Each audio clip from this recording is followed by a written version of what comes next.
YouTube channel SK study point पर आज बहुत बड़ी अपडेट के साथ उपस्थित हुए हैं, क्योंकि अगर आप टीचर हैं और शिक्षा से जुड़े हुए हैं तो आपके लिए यह सूचना बहुत इंपॉर्टेंट है। क्या है यह सूचना? चलिए विस्तार से जानते हैं। देखिए, टीचरों के बारे में हाईकोर्ट ने क्या कहा है, इसके बारे में जान लीजिए।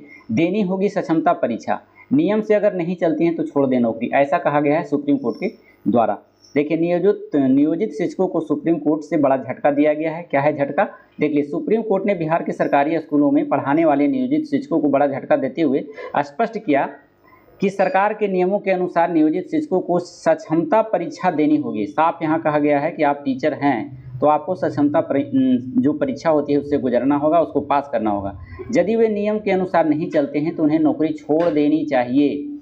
सुप्रीम कोर्ट के जस्टिस बीवी नागरत्ना एवं जस्टिस उज्ज्वल भुआन की वोकेशनल बेंच ने गुरुवार को परिवर्तनकारी प्रारंभिक शिक्षक संघ और बिहार प्रारंभिक शिक्षक संघ की याचिका को निरस्त करते हुए यह निर्णय सुनाया गया है।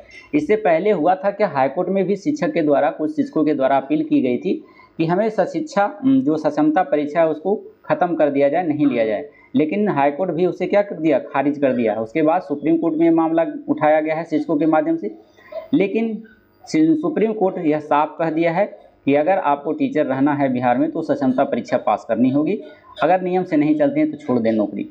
और उसी को फिर निरस्त कर दिया गया। टीचर के द्वारा जो पिटीशन दायर किया गया था उसको भी सुप्रीम कोर्ट ने खारिज कर दिया है और निर्णय सुनाया है। प्रारंभिक परीक्षा संघों द्वारा सक्षमता परीक्षा रद्द करने की मांग की गई थी। देखिए, अभी बताए थे आपको कि प्रारंभिक शिक्षक संघों द्वारा जो है यानी संघ के द्वारा सक्षमता परीक्षा रद्द करने की मांग की गई थी कि सक्षमता परीक्षा रद्द हो जाए। इससे पहले अप्रैल में पटना हाईकोर्ट, देख लीजिए, खास साफ कहा गया है कि अप्रैल में भी पटना हाईकोर्ट ने भी याचिकाकर्ताओं को ऐसी मांग को निरस्त कर दिया गया था। सुप्रीम कोर्ट के इस निर्णय से बिहार के लगभग 4 लाख नियोजित शिक्षकों को बड़ा झटका लगा है। और नई शिक्षक, देख लीजिए यहाँ पर दिया गया है, नई शिक्षक नियमावली के अनुसार नियोजित शिक्षकों को अगर राजकर्मी का दर्जा प्राप्त करना है तो उन्हें सक्षमता परीक्षा पास करनी होगी। इसके लिए बिहार विद्यालय परीक्षा समिति BSEB की ओर से सक्षमता परीक्षा का आयोजन किया जाता है। एक बोर्ड है, देखिए बिहार में एक यही है, सक्षमता परीक्षा का आयोजन करवाते हैं। और कोर्ट ने कहा है कि शिक्षक राष्ट्र के निर्माण में एक महत्वपूर्ण भूमिका निभाते हैं। इन स्थितियों के दृष्टिगत उन्हें अपने कौशल को बेहतर बनाने के लिए हमेशा तैयार रहना चाहिए। देखिए, अगर आप टीचर हैं तो ये नहीं है कि आप टीचर बन गए तो अब सो जाइए, बच्चा पढ़े या नहीं गए। एक टीचर वही बेहतर होता है जो हमेशा जिस तरह से स्टूडेंट मेहनत करता है उस तरह से टीचर मेहनत करता है। तो अगर आपको बने रहना है अपने विद्यार्थियों में के बीच में, अपने शिक्षक विद्यालय में और शिक्षकों के बीच में, तो हमेशा कुछ न कुछ अध्ययन करना ही पड़ेगा आपको, क्योंकि वर्तमान समय में शिक्षा की ट्रेंड इतनी डेवलपमेंट हो गई है और इतनी एडवांस हो गई है कि आपको इसके साथ साथ चलना होगा, नहीं तो आप फिर अच्छे टीचर की गिनती में नहीं आएंगे। बता दें कि बिहार सरकार ने पहले ही स्पष्ट किया है कि सक्षमता परीक्षा पूरी तरह से वैकल्पिक है, मतलब इसमें लिखित परीक्षा नहीं होती है, ऑब्जेक्टिव टाइप का क्वेश्चन पूछा जाता है, उसी को पास करना है। परीक्षा पास करने वाले नियोजित शिक्षकों को राजकर्मी का दर्जा और BPSC शिक्षकों के समान वेतन और अन्य सुविधाएं मिलेगी। देखिए, भविष्य में जब आपको टीचर बने रहना है तो जिस तरह से BPSC टीचर को जितनी सुविधाएं मिलती है ना, राजकर्मी का दर्जा, जैसे बिहार पुलिस हो गया, बिहार दरोगा होगा, इसमें वेतन भत्ता बढ़ते रहता है समय समय पर, क्वार्टर की भी व्यवस्था हो जाती है। तो ऐसी व्यवस्था आप ले सकते हैं कब? जब आप सक्षमता परीक्षा पास करेंगे।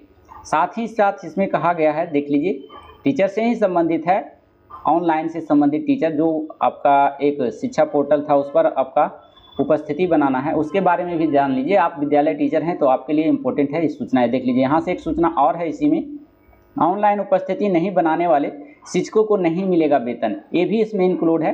देखिए, इसमें कह रहा है सरकार ने सरकारी विद्यालय के शिक्षकों की सुविधा के लिए ई शिक्षा कोष पोर्टल पर ऑनलाइन उपस्थिति दर्ज कराने की व्यवस्था लागू की है। मतलब 25 जून से यह लागू हो गया था।